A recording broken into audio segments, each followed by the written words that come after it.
In this video, we're going to be looking at subtraction of mixed fractions. In this case, we have two mixed fractions and we're going to subtract this small fraction from this big fraction. But here, I'm going to show you three ways by which we can accomplish this particular task here. And this here is going to range from how easy it can be to a little bit how challenging it can be in terms of the methods that is required for you to be, to recognize in problem solving for mixed fractions, basically looking at subtraction. Some other people call it mixed numbers, but let's keep it that way. So first, let's look at the easy part here in terms of breaking down this particular question. And to do this, first is here, this particular fraction here, which are the mixed numbers, we're going to change them to improper fractions. And to do this, you just multiply your denominator by the whole number, and then your result you add to the particular numerator. And in this case, we're going to have our new numerator to be 41 out of what? The denominator to be 8. And this here is minus, we have our 4 times 1, which is 4 plus the numerator, and that gives us 7 over 4. So now we have this, we're going to move on to the next step, which is to do what? To determine the lowest common multiple. And so in this case, we're focusing on the what? The denominators. And what we see is that for our 4, we have the denominator, which is in this case the common multiples. In this case, we have our 4, we have our 8, we have 12, and we're going to stop there because the highest number here between these two denominators is 8. And on the other case here for 8, which is the other denominator, the multiples of 8 includes the following, where we have 8, we have 16, we have in this case 24, and so on. But in this case here, the common multiple here of 4 and 8 is what? We have 8, and this here pretty much is the lowest value, which is going to be the lowest common multiple. So in this case here, we're going to have our denominators to be 8, and on the other side here for this fraction it will be 8. So that means now that to get the new numerators for each of these fractions, we have to do a method known as we divide to get the factor, and then we multiply. And so in this case, we divide our 8, which is this particular lowest common multiple, by the denominator, which is 8 here, and this gives us 1. And our 1, we're going to multiply it by the numerator that is at the top here, which is 41, and that gives us 41. So this here, the numerator here doesn't change, and so what we have is our 41 that is above. And for the other fraction here, we have our 8, which is our lowest common multiple. We're going to divide it by what? Our denominator here, which is 4, and this here gives us 2 as the factor, and that factor, which is 2, we're going to multiply it by the numerator, which is 7, and this gives us what? 14. And so this is a way by which we can determine the equivalent fractions here. And so therefore we have this here to be equal to 14 above. So now we can keep the denominators because the denominators are the same, and we subtract the numerators. So 41 minus 14, this gives us 27 over 8. And once we have this, we can rewrite this in mixed numbers, which in this case 27 divided by 8, that gives us approximately 3 point something. So that means we have 3 multiplied by 8 to give us 24. So we use 24 to create 3 groups, and we're going to find what is the remainder. So we have our 27 minus 24, that gives us what? 3. Yes, and so this here we have 3 over 8. And so this here is our answer, and this is a method that we are going to do first, which is the easy method. And the easy method here is known as what? A mixed number to an improper fraction, and then we solve from there.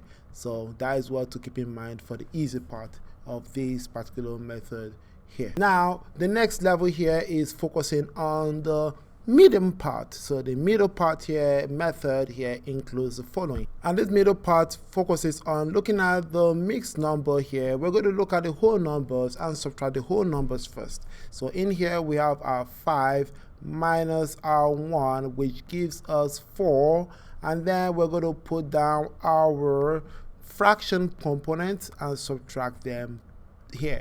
And so in here we have our 1 over 8 minus we have our 3 over 4. Now based on observation, you notice that hey, we're going to get a negative value here, and in here, because we have this proper fraction 1 over 8 to be less than this 3 over 4, and so in order for we to avoid getting a negative fraction or result, what we do is we borrow 1 from our 4. So what that means is that our 4 is going to be split into what? 3 plus, we know that it is going to be 3 plus 1, which gives us 4, and we know that 1 is equal to this particular fraction's denominator. How can we make it to be what? A fraction. And so that means that the 8 has to be over 8. So 8 divided by 8 is equal to 1, and this here is what we're going to use right here. And so in here we have 4 to be the same thing as 3 plus what? 8 over 8. So we're going to rewrite this as 8 over 8. Remember, we're going to add it to our 1 over 8. That is what we have right here. And then we're going to minus 3 over 4 here. And so in here, once we have this, we can now move on to the next step, which is we are going to have 3, and then we have 8 plus 1, which gives us 9 over, we have 8, and take note that we're going to have minus 3 over 4. In this case now, we're going to get the lowest common multiple, and in this case it's going to be 8, and so we have 8, and take note that 8 divided by 8 gives us 1. 1 times 9 gives us 9, minus 8 divided by 4 gives us 2, and then 2 times 3 gives you 6. And so here we have our particular whole number, which is still 3, and then this here is equal to 3 whole number. 9 minus 6 gives us 3 over 8. And so this here is another method that you should keep in mind in terms of, hey, subtract the whole number and then borrow if necessary to avoid the negative fraction obtained.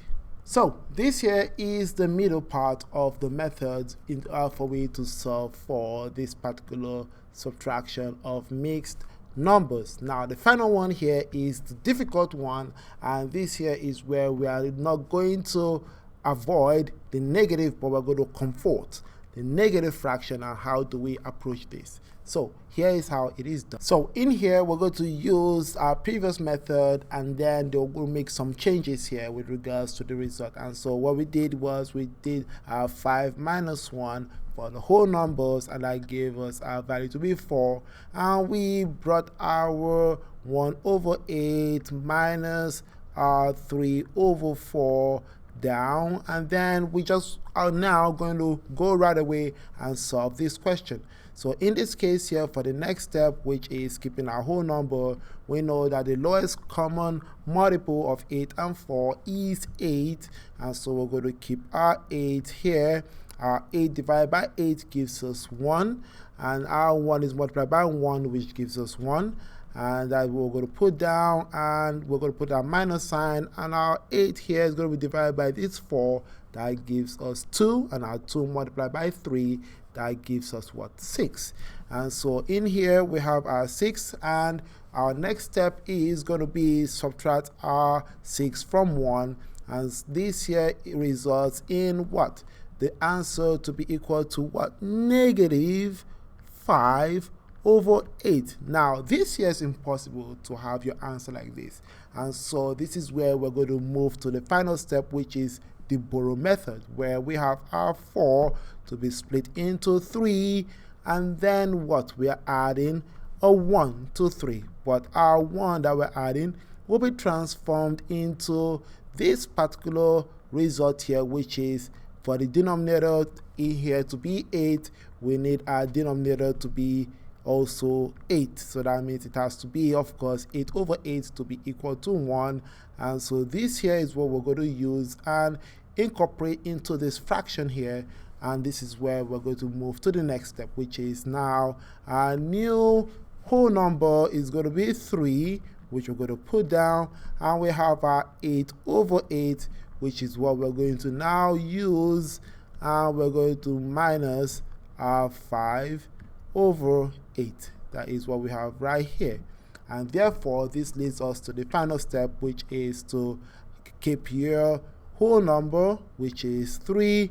We have our same denominator, we keep the denominator, and then we subtract the numerators. And so 8 minus 5 gives us 3, and this here is our final answer.